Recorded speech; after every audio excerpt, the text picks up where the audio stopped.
The moment 1 plus 1 come together, it's a third thing.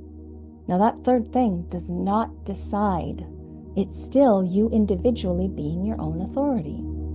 But what happens if somebody's really emotionally volatile and pushy, and the other person is, subjecting themselves to whatever you want in order to get that other person off your back?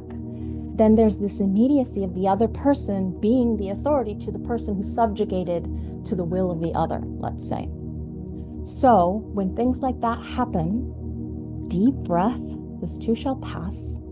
And in separation, can you process what happened and then come back to the being when everything's much more calm, maybe peaceful or successful, and really lay down the ground rules for what you would prefer to be treated like in that particular partnership.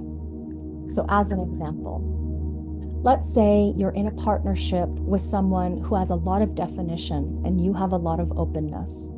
They're emotional, you're not. And so what happens with that emotional being when they get scared or they feel threatened? They try to be larger than life and they dominate and they get pushy and they get threatening. When they're feeling threatened, they get threatening. And so they're a little bit of a bully, let's say. First lines may tend to be when they're scared, when they're fearful. So they get a little pushy.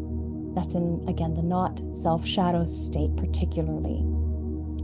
So in that moment, you felt so overwhelmed by their emotionality, by their anger, by their dysregulation and upset that you couldn't say anything to defend against their violent rage. Remember gate 34, line 1, potentially. But any 34 that their self-empowerment feels threatened may give you some pushback, relatively speaking. So you separate from that engagement. Maybe we can talk again when things are a little bit more settled. Take your time with this. Yeah, give yourself some space and grace. Okay? To the best of your ability, not laying blame on the other. Okay? It's not your fault either. It always takes two to tango. And usually it's just a mechanical function of either what's happening to them and you two together, or there might be transits at play.